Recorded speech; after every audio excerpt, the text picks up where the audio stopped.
Praise God po. Muli po ay isang magandang umaga po sa ating lahat. Welcome po sa ating iglesia sa Kanlubang Christian Congregation. Ako po si Brother Enzo, isa po sa mga diakono po ng church na ito. At muli po, kung meron po mga baguhan po dito, ay welcome po kayo. Sa mga bagong dalo po, welcome po kayo palagi dito po sa ating church. At kung pwede po ay makaka-move forward po kayo, kung makaka-move forward naman po kayo, dahil parang medyo bakante pa po yung unahan. Meron po akong paniniwala dati, kaya po ako sa unahan umuupo.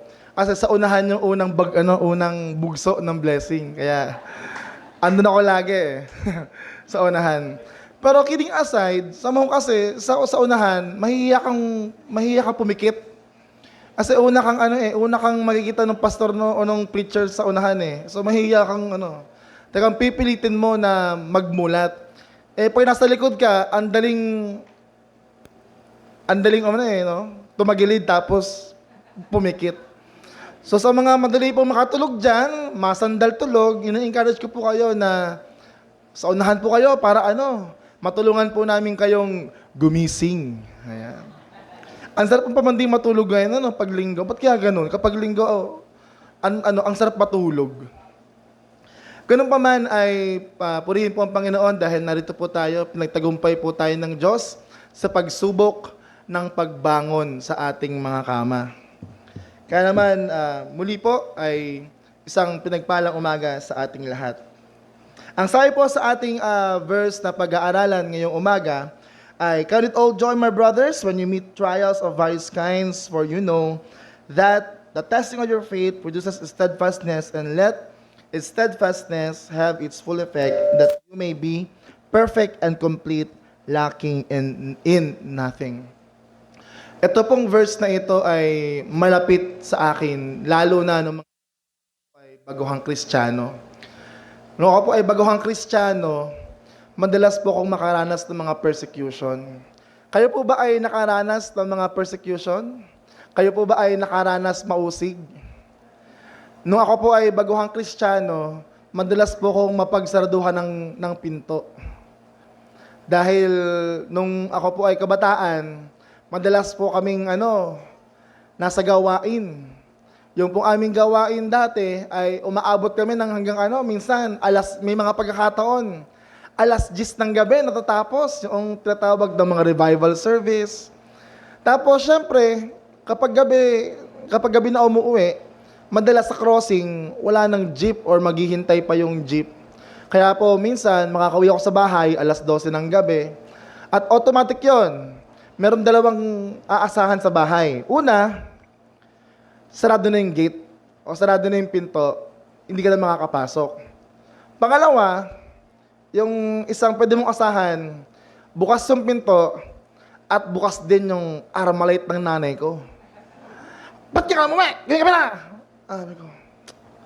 Tapos nalala ko po, habang ginagawa ko ito, yung mga panahon na sarado na yung gate, sarado na yung pinto ng bahay namin. Tapos, mapapaisip ako, Panginoon, galing ako ng revival, galing ako ng church, galing ako ng Sunday service. Tapos, yung aabutan ko sa bahay, ako ay pagsasarduhan ng pinto, makakarinig ako ng mga masasamakit na mga salita. Minsan, meron po akong isang experience noon, ang ginawa ko na lang, lumuhod na lang ako. Sa labas ng bahay namin, lumuhod ako, Panginoon. Sumiyak ako, Panginoon. Ako ay puspos na puspos. Tapos pag uwi ko ng bahay, nakasarado yung pinto, hindi ako makakapasok. So umiiyak po ako. Tapos mamaya-maya, bumukas yung pinto. Sabi ng nanay ko, "Anong ginagawa mo dyan?" Bila akong hulas ako ng luha ko.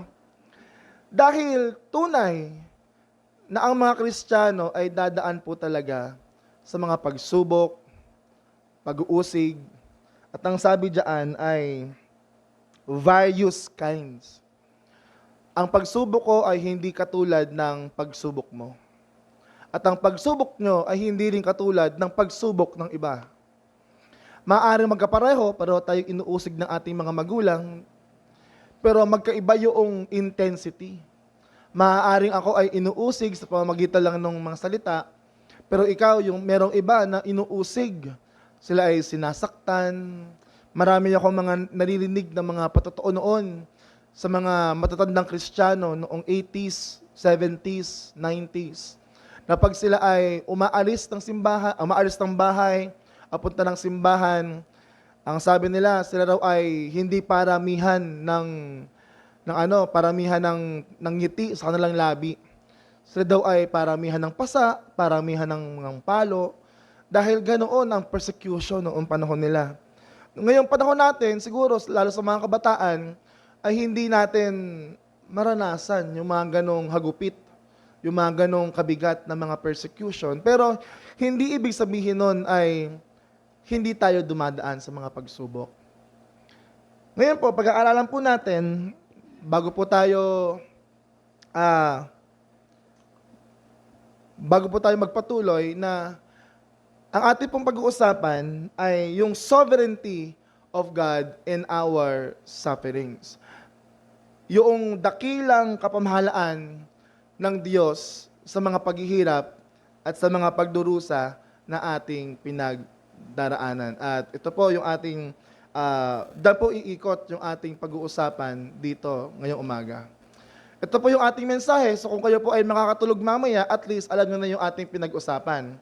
Ang sabi dyan, God sovereignly uses every trial in the believer's life to produce a steadfast faith and spiritual maturity for His glory. Yung pong sa kanyang dakilang kapamahalaan, sa kapangarihan at kalooban ng Diyos, ginagamit ng Diyos ang bawat pagsubok sa buhay ng mga mananampalataya, sa buhay po natin, upang patatagin ang ating pananampalataya, hubogin ang ating mga espiritual na paglago, at higit sa lahat, tayo po ay dumadanas sa mga pagsubok na ito para sa kanyang kaluwalhatian. Tayo pong lahat ay manalangin. Aming Diyos, samahan niyo po kami sa aming pag-aaral ngayong umagang ito.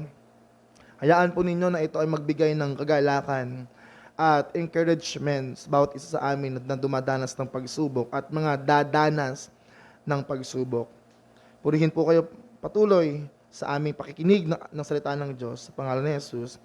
Amen. Last week po ay napag-aralan po natin kung sino yung nagsulat nitong ating pong inaaral na salita ng Diyos ngayon. At ngayon po at pati po yung kung kailan sinulat, paano sinulat, sino yung nagsulat, at para kanino sinulat. Ito pong mga mensahe ng Diyos na ito. Nalaman natin na ito ay isinulat para sa mga Hudyo na naging Kristiyano, sa mga nasa Jerusalem noong mga panahon na yon, mga converts, and napag-aralan din po natin yung overview ng mga pag-aaralan natin mga mensahe at yung mga i-expect natin na mapag-aaralan o matatakal natin as we journey dito po sa letter na ito ni James. Now, as we go to the verse 2, unlike kay Paul na meron siyang, I pray for you, I glorify God, thanks be to God sa mga buhay ninyo. Ganon si Paul, meron muna siyang praise report. Pero as you can see, sa verse 1, sinabi ni James, James, the servant of God, and ganito, ganyan, sa mga 12 tribes na nasa dispersion. And then verse 2, aasahan mo sana, salamat sa Panginoon sa buhay mo, pero hindi ganon ang ginawa ni James. James, we can see how direct James is. Diretso agad siya. Pagbati niya kung sino siya, message agad. Makikita natin na walang paligoy-ligoy si James dito, unlike ni Apostle Paul na may mga praise report, may mga konting encouragement muna bago niya paluin itong mga mananampalataya. Si James, direkta agad siya. Bakit po ganon? Bakit kaya siya walang paligoy-ligoy? Maybe we can assume that James has this urgency. Merong urgency dun sa message na sasabihin niya. Tandaan po natin, noong mga panahon na ito, ay under persecution itong mga mananampalatayang ito. At yung pong persecution nila ay hindi po kagaya ng mga persecution na inaabot natin ngayon. They are being hunted. Sila po ay, kumbaga, kung tayo ay merong tokhang, parang ganon dito. Talagang sinusuyod yung kanilang mga bahay-bahay. Kapag nahuli na sila ay nagtitipon-tipon sa mga bahay, hihilahin sila palabas na kanilang mga bahay, itatali sa puno, It's either ipapakain sila sa kung anumang mga hayop or susunugin ng buhay. At yung iba, ipinapako sa krus.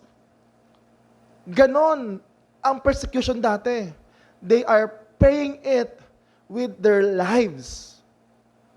Sa kanila, kapag ikaw ay nag-convert sa Christianity, that means you are choosing death. You are putting your life online. Ngayon, ang daling magsabi na Christian ka eh. Kasi, di ba, meta yan ngayon. Pag sinabing Christian ka, mag-share ka lang ng verse sa Facebook, gawin mo lang bio, Christian ka na agad.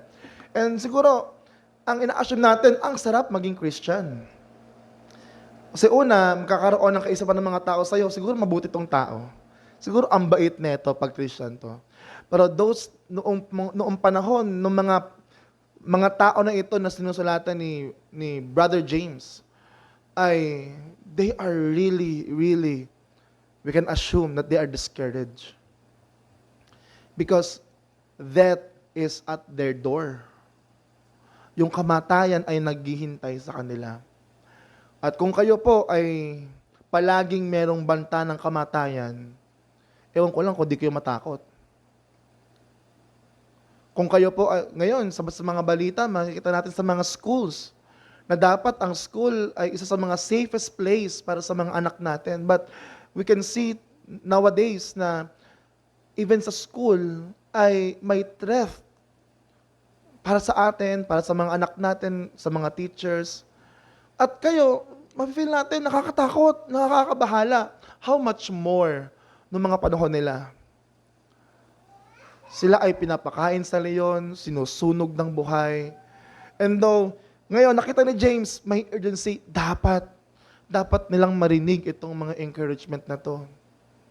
Tapos, sila ay under persecution, may mga ibang tao na pinapersecute natin dito as we go on sa Book of James, sila din mismo sa loob ng church, nag-aaway-away sila. Merong persecution sa labas, meron ding persecution sa loob. So James decided there is much urgency. Ito yung mga dapat nating o dapat nyong malaman. And also, we can also see dito sa letter ni James, gaya ni Apostle Paul, Apostle James is very affectionate. Yung agapetos adelphos na sabi na beloved brothers na palaging ginagamit ni Apostle Paul sa mga letters niya, ganun din ang message ni Brother James o ni James dito. He called the believers 15 times as my beloved brothers. That is not, hindi po yun yung normal na pagbate, pero we can see that James identified himself together with those people. Ibig sabihin, hindi niya inilalayo yung kanyang sarili sa mga tao. At alam ko po, ay nabanggit ko na po ito ng maraming beses dito po sa pulpito at uulitin ko po ulit, ano kaya ang magiging itsura ng paglago ng ating simbahan, ng ating church, kung gano'n natin ituturing ang isa't isa? That we are being identified with each other. Si Brother Jomo, di ba ka-church mo yun? Oo, ka-church ko yun. Si Jay, yung aking faithful na trabahador, ka-church mo yun, di ba? Oo, proud akong ka-church ko yun. We are being identified with each other. Meron ka bang kilalang Eliza? Oo, yun? Faithful na yun, na minister sa amin. We are being identified with each other. Di ka-church mo yung yung gwapong pastor, pangalan, Pastor Jet, tsaka Pastor Ricky. Okay ng pastor namin yun. Okay ha. Bawi na. Yung bang masaya tayo na ma-incorporate tayo sa pangalan ng bawat isa. Kasi hindi tayo nagkakalayo ng loob. We are being identified with each other. Sana po dumating tayo sa mga ganon. At sa mga bagong dalo po, di ba? Maano po natin na paano kung ganon yung kultura, kung ganon yung atmosphere na makita sa atin ng mga bagong dalo. So there is a call for us na mga miyembro po ng simbahang ito to be more affectionate. Kung kayo po ay affectionate na, let us be more affectionate. At kung kayo po ay isnab pa, gaya ko, so sorry po talaga mga kapatid, ako po ay medyo snabero talaga. Pero pinipilit ko po na na lumabas doon, I want to be more affectionate. Samahan niyo po ako, sama-sama po tayo. And also, dito po sa letter na ito, hindi po natin ito may tatakal ngayon, pero isa po kasi ito sa mga ginagamot ni Brother James sa sulat na ito. Sila mismo doon sa loob ng community, doon sila mismo doon sa loob ng church ay nag-aaway-away sila. Dito may sinabi yung power of the tongue, na yung dila, yung sinasabi ng dila ay pwedeng mag-build up ng isang mananampalataya, ng isang tao. And then also, yung ding sinasabi ay pwede ring manira na parang apoy. So, may mga ganon po na tinatakal dito si Brother James. At sana po tayo maging affectionate din tayo. Now, let's talk about God's purpose in our trials. Sabi po dyan, count it all joy, my brothers, when you meet trials of various kind. Ito po ay isang utos. Utin ko po, this is a command.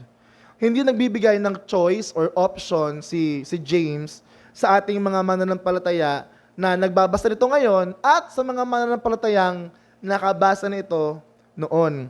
Hindi po yan request na may choice ka na gagawin ko ba ito o hindi?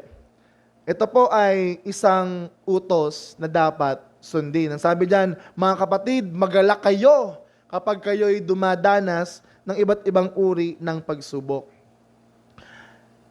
You see, these Christians are suffering from great persecution. At malamang, meron po silang mga kamag-anak na napatay na, nahuli na, nasunog na ng buhay, na ipakain na sa leyon. Or at the very least, sila po mismo na mga mananampalatayang sinusulatan ni James dito ay ilang beses nang nahagupit, ilang beses nang nahabol, nabato, dahil sa kanilang pananampalataya. Siguro, kung tayo po yun ay, ano nga ba yung encouragement na gusto nating marinig mula kay James o sa pastor nila?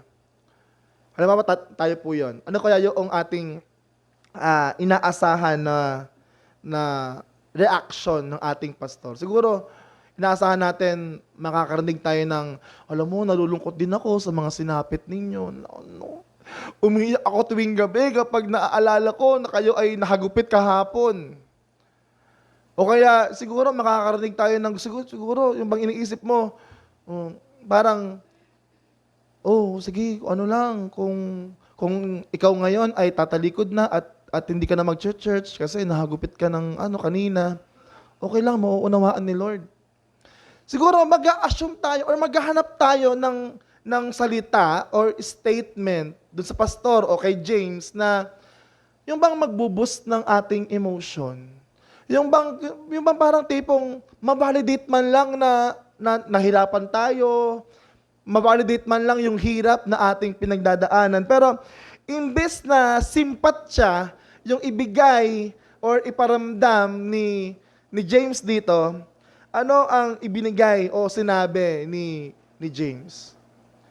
Hindi na, okay lang yan, or kawawa ka naman, oo nga. Sabi niya, magalak kayo. Sabi niya, count it all joy. Yung paghihirap nyo, count it all joy. Mula pa lamang sa simula ng sulat ni James, ninais na agad na itanim sa kaisipan ng mga mananampalataya ang tamang pananaw, yung tamang pagtingin, at tamang saloobin sa mga pagsubok sa buhay. Hindi ko po alam kung kayo po ay may mga pagsubok ngayon. Kung wala, pag-pray nyo naman po, nahati tayo sa pagsubok na meron ako. At kung kayo naman po ay may mga pagsubok ngayon, praise God. Same. Pareho po tayo. Sapagkat, bakit po? Ang mga pagsubok ay hindi pansamantala lamang. Hindi po yan, ngayon meron ka, tapos after ng 1 year, okay na ulit, wala ka ng pagsubok. Mga kapatid, ang pagsubok ay bahagi ng ating buhay Kristiyano. Ulitin ko po, baka hindi nyo to marinig. Baka medyo nakaidlip kayo. Ang pagsubok ay parte ng ating buhay Kristiyano. Walang Kristiyanong hindi sinusubok. Walang Kristiyanong hindi nahihirapan. Kung akala po ninyo, ang buhay Kristiyano ay chill-chill lang. Akala ko dati, chill-chill lang eh. Akala ko nga po, pagpunta ko dito, magiging chill na buhay ko eh. Gusto ko, chill na lang eh. Pero, hindi pala. Kasi bakit? Parte ng ating buhay Kristiyano ang mga pagsubok, ang mga paghihirap. At ngayon, kung hindi po natin matututunan yung tamang pagtugon, yung tamang reaction sa mga pagsubok na ito na tinuturo ni James dito, ay hindi natin kakayaning mamuhay ng may katatagan sa ating pananampalataya. Kung hindi natin malalaman kung paano ba dapat mamuhay, kung ano ba dapat yung maging tamang reaction sa mga when we experience trials and hardships, malamang sa malamang, mahihirapan po tayong mag-pursue sa ating mga lakad pananampalataya. Kaya marami ay nag-fall away. Akala ko gaganda buhay ko pag naging Christian ako. Hindi pala. Ba't parang mas humirap? Now, let us clarify things. What this command is not saying. Hindi po sinasabi ng count it all joy ay parang happy-happy lang. Count it all joy, naghihirap ka dyan, meron pagsubok, dapat happy lang. Pilitin mo na mag-smile, dapat happy lang tayo. Hindi ganon. Hindi po ganon ang itinuturo ni James dyan. Ano pa? Tawanan mo ang iyong problema, parang sabi ni Fred Aguilar, tawanan mo ang iyong problema. Diba? Diba? Hindi po ganon ang tinuturo dyan ni James. Ano pa? Positive lang, positive thinking lang. Count it all joy. Naghihirap ka, positive lang. Huwag mong anuhin yung mga bashers mo, positive lang tayo. Hindi po ganun yan. That is not, ito pong count it all joy is not merely, being optimistic. This command is more than being optimistic or positive thinking. Also, this one, ito pong count it all joy ay hindi pag-deny sa pain. Imagination mo lang yan. Suffering mo, naghihirap ka. Feeling mo lang yan. Hindi totoo yan. Naghihirap ka. Mahirap ba ang math? Feeling mo lang yan. Ang dali-dali ng math eh. Manifesting. Kalokohan po yon. Hindi po iyon ang tinutukoy dito ni Brother James. Ano pa, lastly ito, na ikagalak ang mismong paghihirap o pagsubok. Na masaya, ito po, I will clarify this po, magkaiba ang nagagalak, yung nagagalak ka, you are being joyful sa gitna ng mga pagsubok, at yung natutuwa ka kasi sinusubok ka. Yes, may pagsubok ako. Yes, naghihirap ako. Praise God. Aminin po natin, minsan talaga hindi masarap, nakakalungkot yung mga pagsubok. We need to be true. Hindi po tayo inuutusan dito na i-deny mo yung mga paghihirap, i-deny mo yung mga pain, or matuwa ka kapag nakakaranas ka, no. Now, sabi dito, sa halip, ang kagalakang tinutukoy dito ni Santiago ay nakabata hindi doon sa mga circumstances, kundi doon sa ginagawa ng Diyos. Ulitin ko po, hindi nakabatay sa mga circumstances yung kagalakang tinutukoy dito ni James. Kundi saan? Sa ginagawa ng Diyos sa pamamagitan ng mga pagsubok. Yung ginagawa ng Diyos using those trials. So ito pong limang ito yung hindi sinasabi ni Apostle James ni James yan. Apostle James. Apostle naman talaga siya. Yung kanyang ministry. Pero James talaga siya. Yan, next. So, ano ngayon yung sinasabi ni James dito? Una, use your mind when you face trials. The Greek word for the word or for the verb count is higeomai. Can be also translated as to consider or to regard or to think. Paano ba tayo pumipili o paano ba tayo nagpapasya? We decide, we regard, we choose, we think. Siyempre, using our mind. Ang hirap naman mag-isip using our feelings kasi hindi naman utak yun, ano?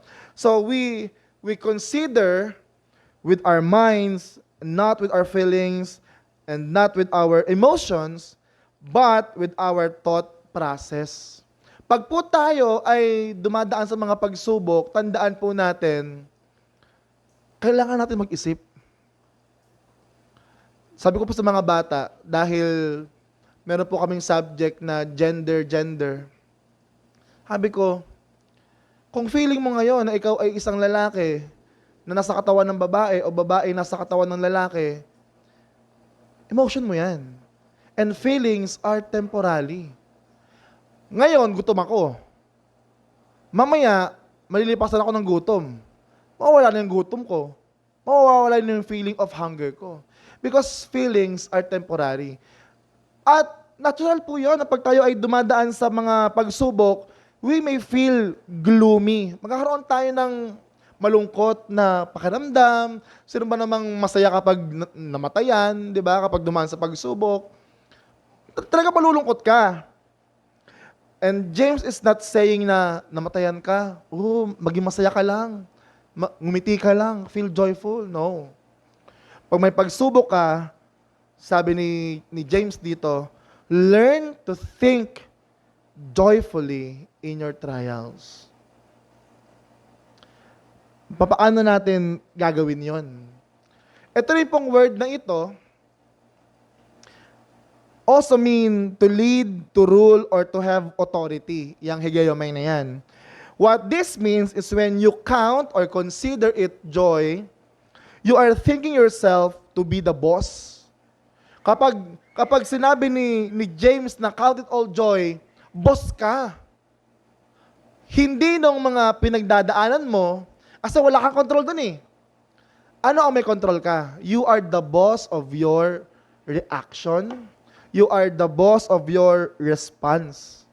So, you cannot stop bad things from happening in your life. Di mo control yun eh.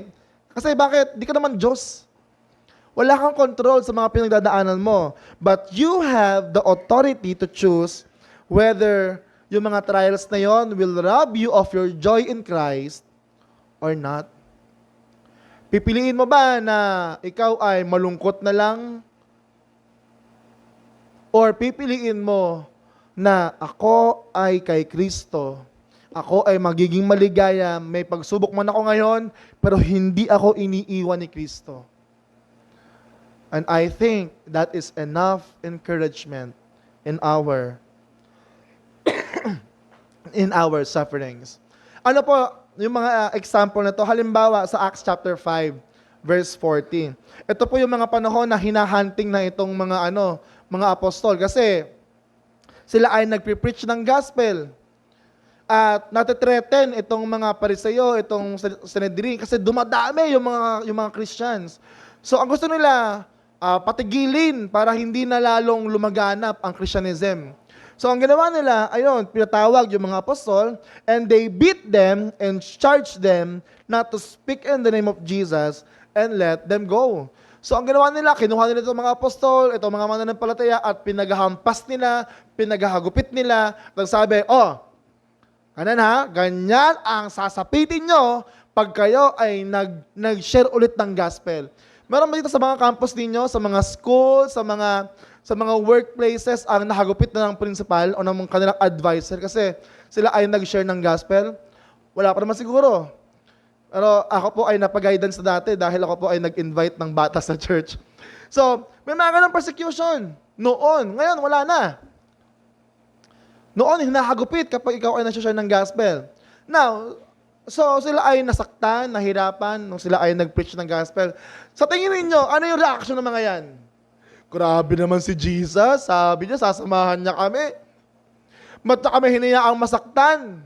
Ganun ba ang ginawa nila? Ang sabi sa verse 41, sabi diyan, then they left the presence of the council rejoicing. Sila ay nahagupit, sila ay nasaktan, and yet, they rejoice. They celebrate. Masaya sila na sila ay nasaktan. Bakit? They were counted worthy to suffer dishonor for the name. Sa gitna ng mga persecution nila, pa-church pa kayo dyan. Di naman nagbabago buhay nyo. Pa-church pa kayo dyan, sayang lang ang pera nyo. But still, you choose to walk continually with the Lord. Ngayon, masasabi nyo, siguro, o sige, naging masaya sila. Siguro, nag-stop na sila dyan. Siguro, sinunod nila yung sinabi ng mga manguusig sa kanila. Verse 42. And every day, in the temple, and from house to house, they did not cease teaching and preaching that the Christ is Jesus. Sa gitna ng mga pagsubok, mga paghihirap, ng mga hagupit, siguro, makakaranas sila ng awa sa kanilang mga sarili sa una. But they choose to rejoice. At mas pinili nilang magpatuloy na ihayag ang pangalan ng Panginoon. Kung titingnan po nila, masasabi natin, siguro mga baliw tong mga to. Nasaktan ka na, di ba tayo, madalas pag tayo ay nasasaktan, napapaso, hindi na natin inuulit. Kasi alam na natin na masakit yan eh, hindi ko na uulitin yan. Pero itong mga to, inulit pa rin nila. Hindi lang once, hindi lang twice, but every day. Every day they gather from house to house, from temple to temple. They never cease to teach that Christ is Jesus. Sa bakit po? Tiningnan nila ang kanilang paghihirap sa liwanag ng paghihirap ni Kristo para sa kanila. Yung napakaliit na kanilang dinadanas ay walang-wala doon sa pagdurusang ihahambing natin sa dinanas ng ating Panginoong Hesus. Kaya bakit po? Ano nangyari? Itinuring nilang karangalan yung kanilang hirap na nararanasan dahil alam nila na merong pang lubos na kagalakang naghihintay para sa kanila. Kung ating pong aalalahanin yung mga paghihirap ng ating Panginoong Hesus, alam niyo po, mababago ang ating pananaw kapag tayo po ay dumaraan sa mga paghihirap. If we just look dun sa ginawa ni Christ para sa atin, magbabago po yung ating perspective. Kung paano natin tinitingnan yung mga trials, yung mga challenges, yung mga sakit na ating dinadanas ay maliit lang kung ikukumpara sa tiniis ng ating Panginoong Hesus para iligtas tayo. Mula dun sa kahihiyan, mula dun sa sakit, mula dun sa pagkapagod, pagkaubos ng dugo ng ating Panginoong Hesus, yung hirap ng paghinga. Mga kapatid, ano ba yung ating masasabi o maipapantay doon sa ginawang sakripisyo ng ating Panginoong Hesus? Kaya sa halip na magreklamo o mawala ng pag-asa, maaari nating harapin ang ating mga pagsubok ng may kagalakan sapagkat isang karangalan ang dumanas ng paghihirap alang-alang kay Kristo. Kaya kung kayo po ay nauusig ng inyong mga magulang, ng inyong mga mahal sa buhay, ng inyong, siguro naman, wala naman dito, no? Kung kayo po ay nauusig ng inyong mga asawa, ng inyong mga anak, dahil sa inyong pananampalataya, mga kapatid, magdalang tapang ka, magpakatatag ka, dahil isang karangalan ang magdusa para kay Kristo. Ganon din naman, Ang nangyari po dito sa Acts chapter 16, di ko na lang po nailagay dyan. Nung sila Paul at si Silas ay hinagupit at sila ay kinulong sa kuweba. Sila ay magkasama doon. Anong ginawa nila? Alam mo, Silas, mali itong ginagawa natin eh. Dapat tayo tumigil na dito. Imbis na yumaman tayo dito, pagiging Kristiyano, lalo tayo naghirap eh. Anong ginawa nila nung sila ay nakakulong? They worship. Hindi napigil, hindi natuyo, tuloy-tuloy ang awit. Tayo po, sa tuwing tayo ay dumaraan sa mga pagsubok ng ating buhay, natitigil ba ang ating pag-awit sa Panginoon?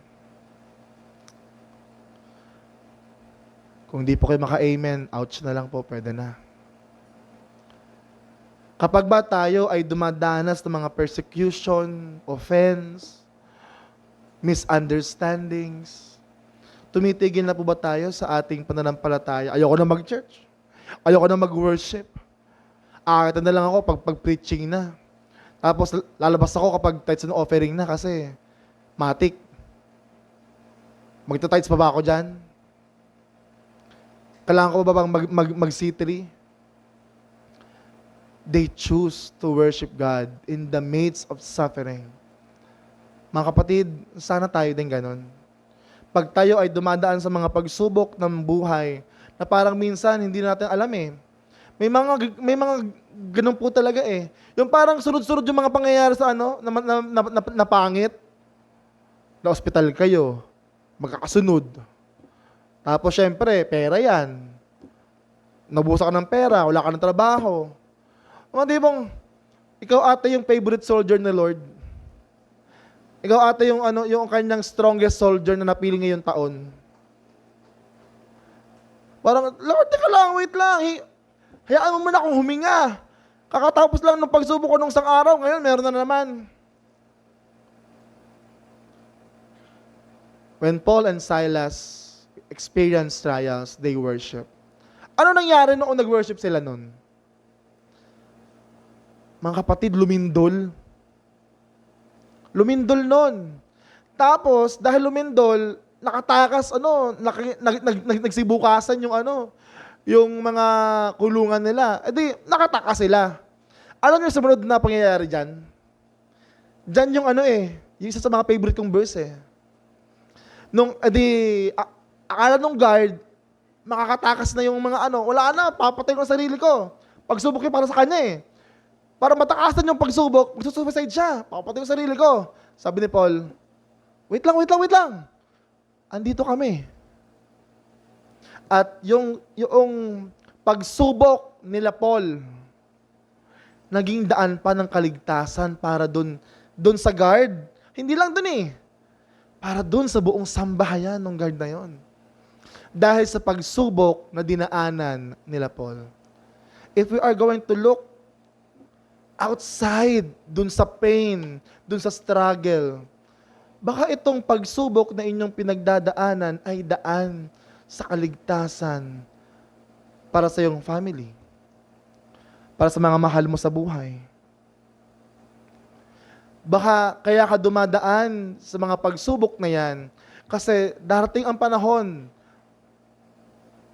may lalapit sa'yo, hihingi ng advice. Gusto ko na pong tapusin ang buhay ko kasi sunod-sunod yung problema sa buhay ko. Marirealize mo, biglang ipapaunawa sa'yo ng Banal na Espiritu. Kaya ka dumaan sa mga gantong pagsubok para dito sa taong ito, nakakausapin mo at sasabihin mo kung ano yung mga pinagdaanan mong masasakit. Pero sa kabila ng iyon, itinawid ka ng Panginoon. How powerful is that testimony? That you have been through trials, challenges, sufferings, and yet God has been faithful.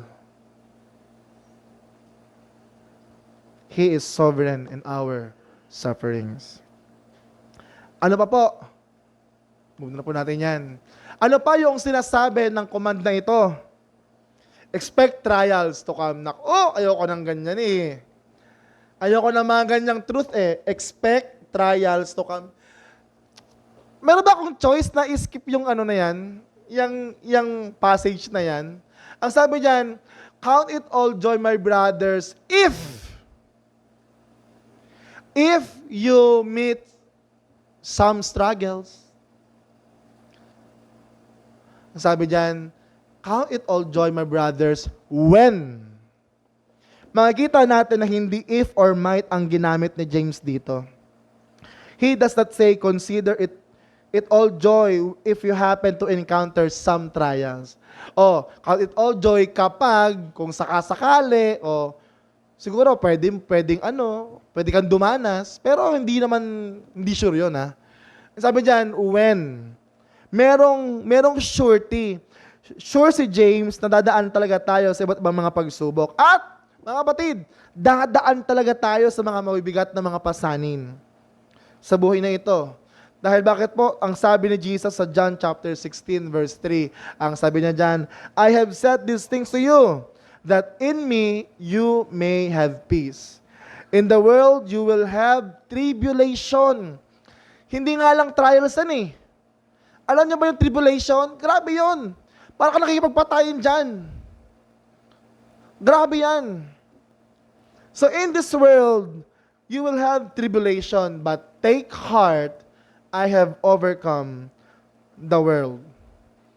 Noong mga nakaraan po, bago po ako mag-uninstall ng Facebook at ng Instagram, meron akong napanood na isang preacher na ang sabi niya, simula daw, nung siya ay maging Kristiyano, nakocommand niya na raw yung pagkain na lumapit sa kanya. Nakocommand niya na raw yung sakit na umalis at lumayo sa kanya. Sana all. Samgyup, come to me. O, di ba? Gusto ko ngayon ng steak, come to me. May walang ganon. Sana all talaga kung merong ganon. Pero ang sabi niya, simula daw, nung siya ay maging Christian, hindi na raw siya nagkasakit. Abay, sana all. Anong Christianity yon? Gusto ko ng ganon. Yung hindi ka magkakasakit, yung hindi ka na magkaka-diabetes. Hindi mo na kailangang magtusok-tusok diyan tapos ano kayo sugar ko ngayon? From 130, ano na po ako ngayon? 90 ang sugar ko ngayon. Ha? Ano pa? Hindi mo na kailangang magpapayat. Kasi hindi ka na ma-high blood eh. Pag daw Christian ka, hindi ka ma-high blood. Hindi totoo yun. Yung asawa ko lagi high blood sa akin eh. Kapag daw Christian ka, hindi ka na magkakasakit, hindi ka na maghihirap. And unfortunately, maraming mga tao ngayon ang gusto ganon. Pero mga kapatid, kalokohan yun. Because this is how Peter writes to the Christians who are experiencing fiery trials. Ang sabi ni Peter dyan, Beloved, mga minamahal, do not be surprised at the fiery trial when it comes upon you to test you as though something strange were happening to you. Maganda yun sa Tagalog eh. Sabi niya, mga minamahal, huwag na kayong magulat, huwag na kayong magtaka sa mga mabibigat na pagsubok na inyong dinadanas na para bang surprise, pagsubok to. Sabi niya, hindi. I-expect mo na ikaw ay susubukin. Huwag ka na magulat kung ikaw ay nasasabihan na ikaw ay homophobic, ikaw ay close-minded, na ikaw ay isang religious bigot, na ikaw ay isang, pasimba-simba pa yan, pero ganito naman. Huwag ka na magulat. Because yan ay normal sa atin. The New Testament says that struggles, trials, isn't strange at all. Because Christian life is the fellowship of Christ suffering. Nung tayo po ay naging Kristiyano, nung tayo po ay tumanggap sa Panginoon, hindi lang po yung kaligtasan yung ating tinanggap, pati yung mga paghihirap ni Kristo, tayo ay nakiisa doon. Gusto kung si Kristo ay nahirapan, kung si Kristo ay nausig, what more tayo? Ang tanong, brother, ako naman hindi pa ako nauusig. baka ang problema ay ikaw. Baka hindi ka pa nag-share ng gospel. Baka hindi mo pa sinasabi na ito yung kalooban nandun sa kanila, na ang kalooban ng Diyos ay talikuran lang ang kanilang mga kasalanan. So po mga kapatid, ang gusto ng Christianity ng mga tao ngayon, yung chill-chill lang eh. Yung pasimba-simba lang. Pero pag sinabihan mo na, kapatid, mali tong ginagawa mo, kasalanan to, kailangan mo tong i-repent, kailangan mo tong talikuran. Alam mo, agad sasabihin nila, you are not to judge me. Only God can judge me. Pero mga kapatid, ang corrections ay parte ng ating Christian life. Maaaring siguro sa atin, may mga part tayo na mga, kapag ito yung kinirek sa atin, kaya natin tanggapin. Pero meron talagang mga part sa atin na pag ito yung natatamaang aspect ng buhay natin, parang, teka lang, di pa ako ready na i-open to ng ano eh. Pero, baka tayo nahihirapan ngayon kasi ito na yung panahon ng Panginoon para i-deal ang mga bagay na yan. Andyan po ba kayo? Maaaring sa ngayon nahihirapan ka kasi bakit? Inuukalkal na ng Panginoon. Inuukalkal na ng Panginoon yung mga itinatago mong mga kasalanan, yung mga tinatago mong mga idolatry. Kaya ka nasasaktan kasi ang ginagawa ng Panginoon, ipinupurun niya na ikaw. Sabi diyan, for you know that the testing of your faith produces steadfastness. Kaya mga kapatid, we need to accept na hindi aksidente ang mga trials na kinakaharap natin. They come under God's sovereign hand. Itong mga pagsubok na ating dinadanas, hindi ito aksidente na, kaya naman ako nagaganito kasi ganito yung nagawa ko. No. God ordains it. God causes it. God allows it. Hindi po dito kinlarify ni James kung saan galing o ano yung pinagmulan ng mga pagsubok. Pero ang binibigyan din po dito ni James ay kung ano yung ginagawa ng Panginoon sa pamamagitan ng mga pagsubok na ito. Hindi aksidente ang ating mga pagsubok. At anuman ang pinagmulan, saan man to nagmula, ito man ay aksidente, ito naman ay accumulated, ito man ay, kaya ka ngayon naghihirap dahil sa naging pagkakamali mo ng mga nakaraan, hindi po yan aksidente. God allows it. God permits it. At ito po ang magandang balita. Walang isa man sa mga pagsubok na nangyayari sa ating mga buhay ang labas sa soberanong kalooban at sa kanyang dakilang kapamahalaan sa buhay natin. At ginagamit ng Diyos ang bawat pagsubok para saan? Upang isakatuparan ang kanyang dakilang layunin sa ating mga buhay. We love the verse, for I know the plans I have for you, plans to prosper you, plans to give you hope and a future. We love that! Pero, alam niyo po, bago tayo dumating doon, we need to undergo trials. We need to be purified by fire. Paano lalabas yung totoong ikaw kung hindi ka nape-pressure? Paano lalabas yung ginto na hinahanap ng Panginoon sa buhay mo kung hindi ka matatabas, kung hindi ka dadaan sa mga mabibigat na mga pasanin? Mga kapatid, tayo po ay nakakaranas ng mga pagsubok or makakaranas kayo ng mga pagsubok. Hindi lang dahil sa gusto ng Diyos na pahirapan ka. Nais ng Diyos na lumabas yung bunga ng banal na Espiritu.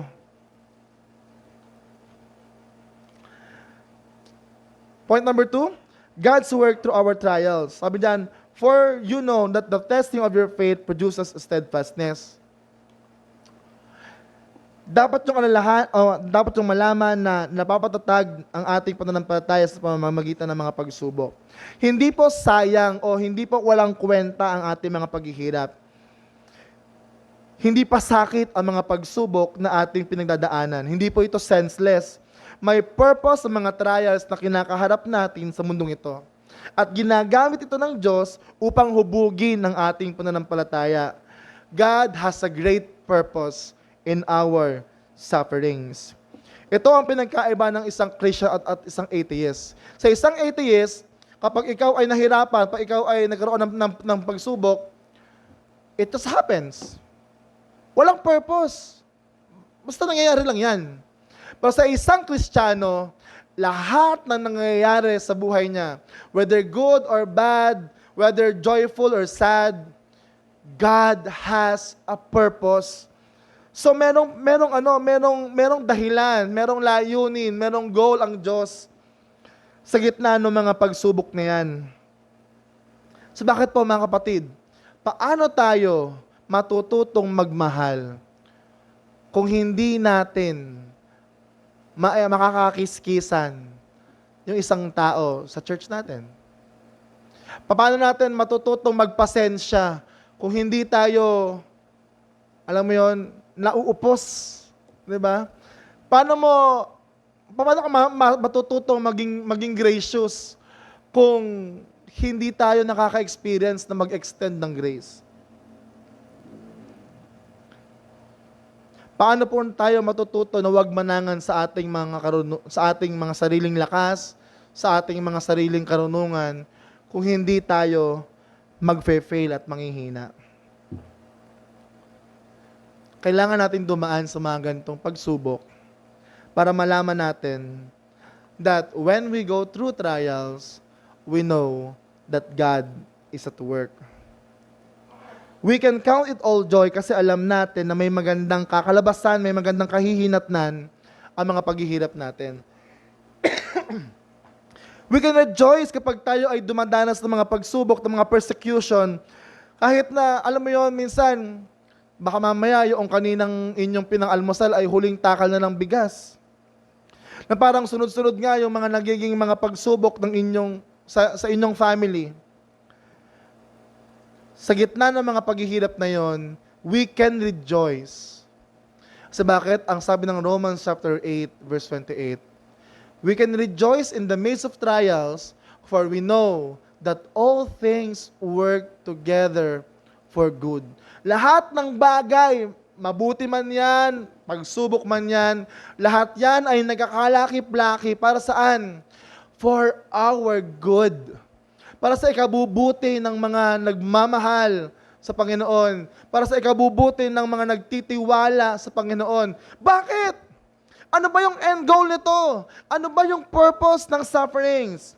Ang sabi sa verse 29, for those whom He foreknew, He also predestined to be conformed in the image of His Son. Kaya may mga pagsubok tayong dinadanas para maging kawangis tayo ng ating Panginoong Hesus. Ito po ang layunin ng Diyos sa buhay natin. Maging kawangis tayo ng ating Panginoong Hesus. That is God's goal for our trials. Let steadfastness have its full effect, that you may be perfect and complete, lacking in nothing. Hindi lamang nais ng Diyos na alisin ang mga pagsubok. It is God's goal. God's goal is not merely to remove our trials, but to mature our faith. Ang layunin niya ay gamitin itong mga pagsubok na ito for us to be spiritually mature, to be complete, at higit sa lahat po, mga kapatid, maging kawangis ng ating Panginoong Hesus. Minsan, di ba, may mga tao tayo hinahangaan. Sa akin po, sila Paul Washer, sila John MacArthur, sila Asa Sproul. Meron po ako mga pastors na hinahangaan. Masasabi ko na, itong pastor na to, grabe to mag-pray. Ito, grabe to mag-preach. Ito, grabe to grabe yung kanyang kaalaman sa Bible. Ayun lang yung ating mga naiisip, mga napapansin. Pero hindi natin alam kung gaano yung oras na kanyang iginugugol para sa pag-aaral ng salita ng Diyos, para sa pagbabasa ng Bible, pagbabasa ng mga books niya.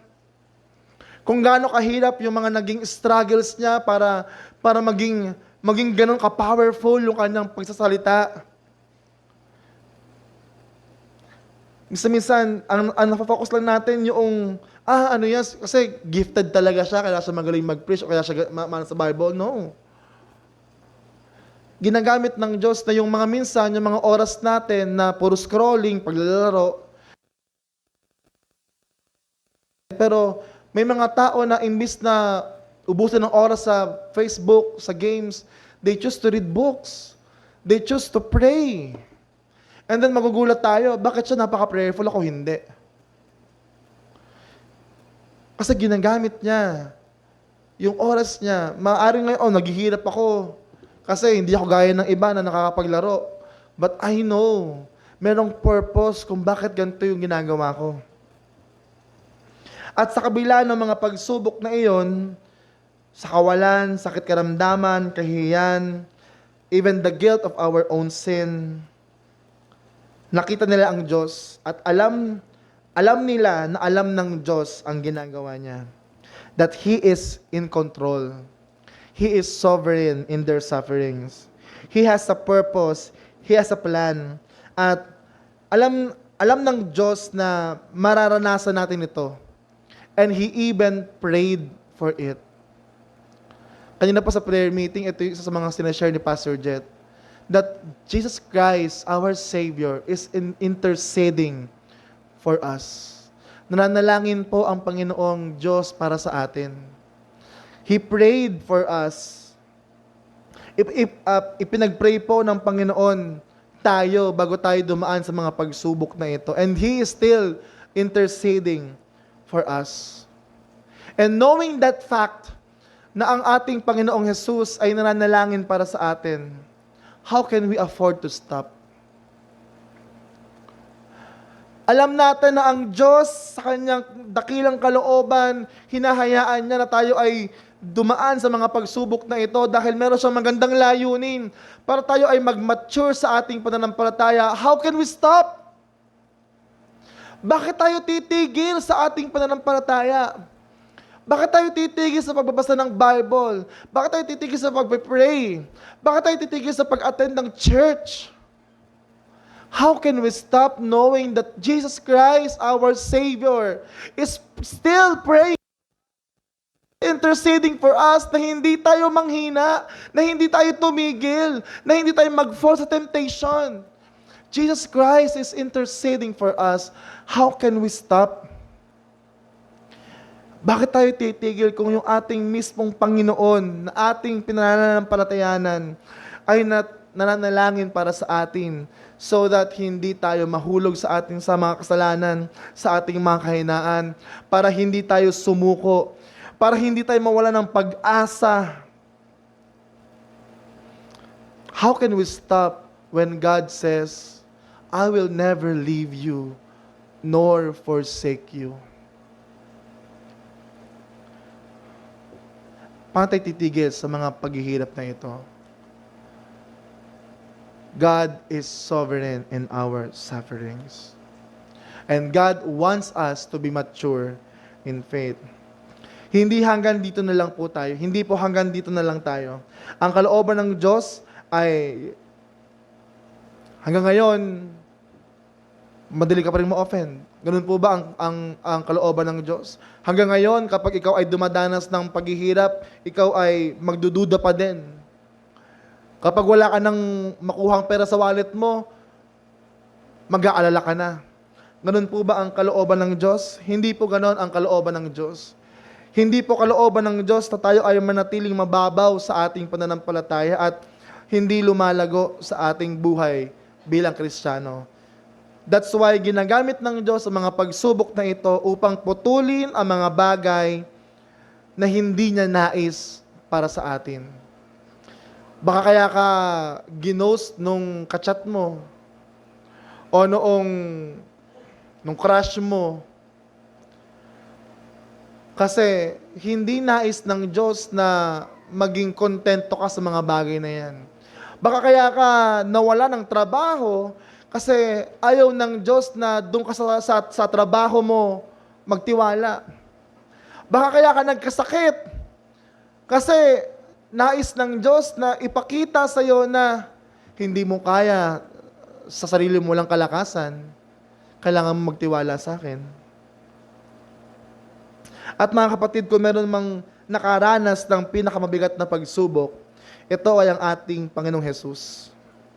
Hindi niya po tinakasan ng krus at siya po ay pinili niyang magpasakop sa kalooban ng Ama. At dahil siya ay nagtagumpay sa pamamagitan ng kanyang kamatayan at muling pagkabuhay, makakatiyak tayo ang ating mga pagsubok ay hindi magiging huling kabanata ng ating buhay. Because Christ conquered death. Because He is alive. At dahil tayo ay na kay Kristo, makakatiyak tayong ang Diyos na hindi nagpabaya sa kanyang anak ay hindi rin magpapabaya sa atin na na kay Kristo. At ano po ang katibayan niyan? Ipinagkaloob sa atin ang kanyang banal na Espiritu upang samahan tayo, palakasin tayo, at dalhin tayo hanggang dulo. He who began a good work in us shall make it into completion. Ang sabi ni Jude, isa rin sa mga kapatid ni Jesus, He who began a good work in you. Now unto Him who is able to keep you from falling and to present you blameless in His presence with great joy. Sa Kanya na makapag-iingat sa atin upang hindi tayo magkasala at maghaharap sa atin sa presensya ng Diyos na walang bahidungis. Imagine how faithful God is. Kaya mga minamahal kong kapatid, ngayon pong umaga, ang dalangin ko po sa inyo ay huwag alisin ng Diyos kaagad yung mga pagsubok na inyong dinadanas. Brother, grabe ka naman. Ang hard mo naman. Gusto ko nang matapos tong pagsubok na to mga kapatid. Ang prayer ko, huwag agad diyang matapos. Ang prayer ko po ay sa gitna ng mga pagsubok na yan, sa gitna ng mga paghihirap na yan, ay lalo ninyong maranasan yung biyaya ng Diyos. Lalo ninyong maranasan yung kanyang presensya. At lalo ninyong maranasan ang kanyang kapangyarihan. Let us use hardship, yung mga pagkakataon na ito, para makita natin at mas makilala kung sino ang Diyos sa buhay natin. So bakit? Hindi natin makikilala ang Diyos na siya pala ay nagkakaloob ng mga pangangailangan natin kung hindi tayo magkukulang. Hindi natin makikilala na ang Diyos ay nagpapagaling kung hindi tayo magkakasakit. Kaya ang dalangin ko po ay naway bigyan kayo ng Panginoon ng pananampalatayang nananatiling matatag at pusong lubos na nagtitiwala sa kalooban ng Panginoon. Na pag tayo ay dumaraan ng pag-uusig ng mga pagsubok, tandaan natin, ito ay kalooban ng Diyos. Hindi ka po napagtripan lang ng kaaway. Kalooban ng Diyos na ikaw ay dumaan sa pagsubok. At nawa ay gamitin ng Panginoon, maging yung ating mga pagluha, yung ating mga kabiguan, yung bawat pagdurusa upang tayo ay higit na maging kawangis ng ating Panginoong Hesukristo. At kung ikaw naman po ay dumaraan ngayon sa mabibigat na mga pagsubok, tandaan mo ito. Hindi ka iniwan ng Diyos. Ang parehong kamay na nagtalaga, nagbigay ng mga pagsubok na yan, ay siya ring kamay na magpapatatag sa inyo. Ay yung kamay na mag-aakay at magdadala sa iyo hanggang wakas. At yung kamay na hindi bibitiw sa iyo magpakailanman. He will never leave you nor forsake you. Hindi siya nangiiwan sa ere. Kaya naman, we can count it all joy because God is faithful.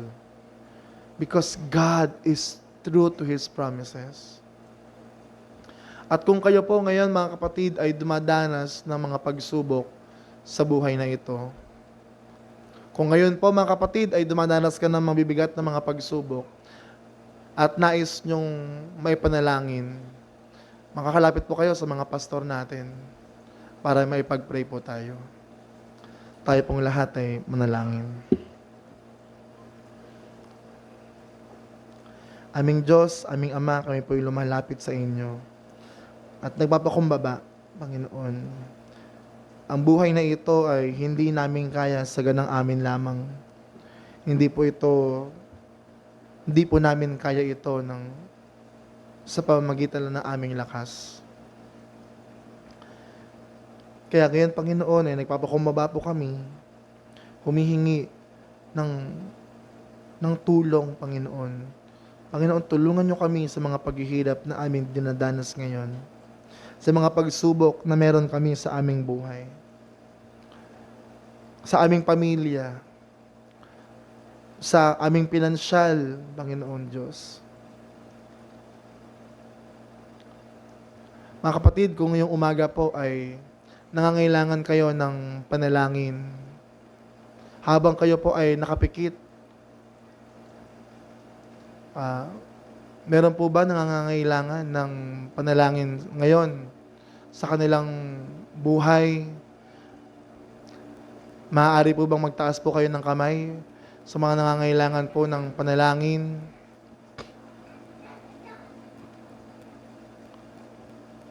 Sige po.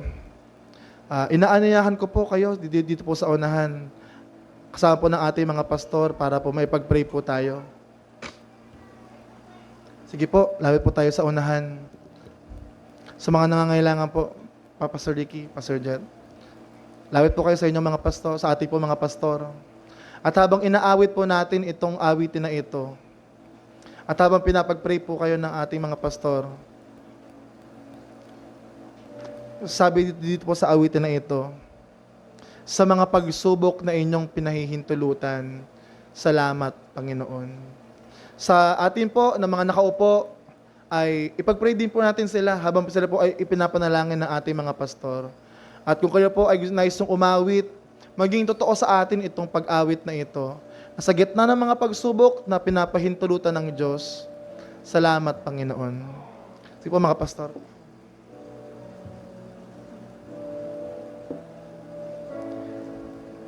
Ikaw ay mabuti bawat sandali, sa habang buhay ay mananatili, hindi mapapawi o may kukubli, maging sa dilim ng gabi. Sandigang matibay ang iyong pangako.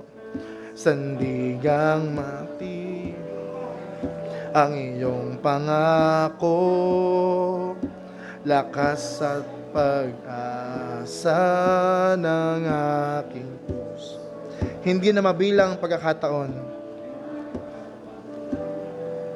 Pagkakataon, katunay ng katapatan mo sa dalamhati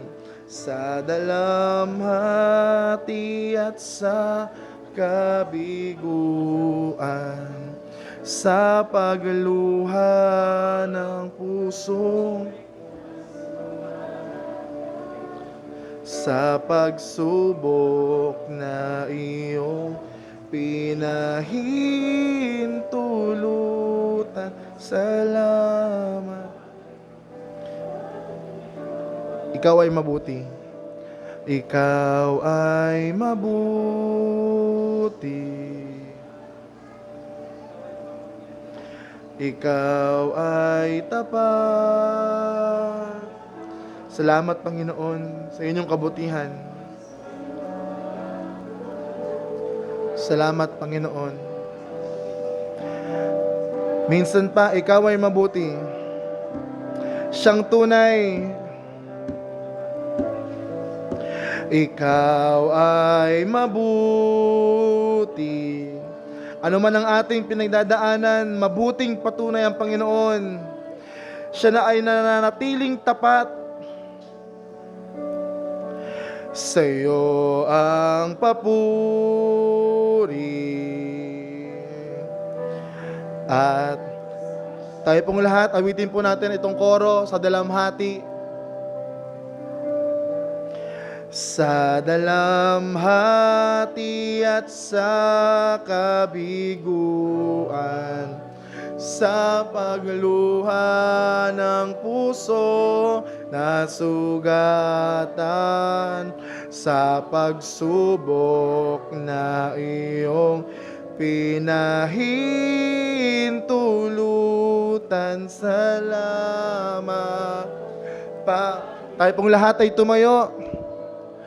sa katugunan sa aking dalangin, sa kalakasang sa'yo salamat, Panginoon, sa katuguro at pagtutuwid mo sa akin. Salamat.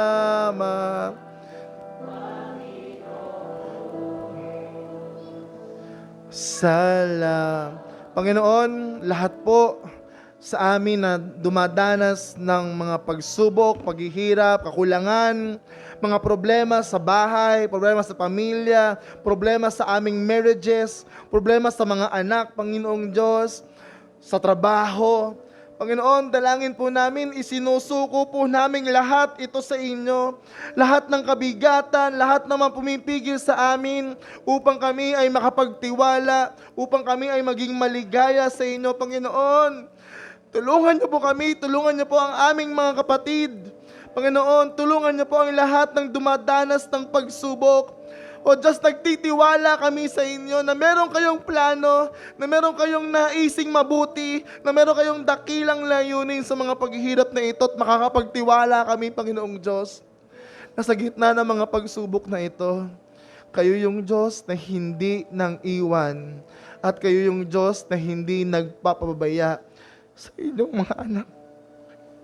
Sa iyo lahat ng papuri, pagsamba, lahat ng nakatanggap ng kalakasan mula sa Panginoon, magsabi ng Amen!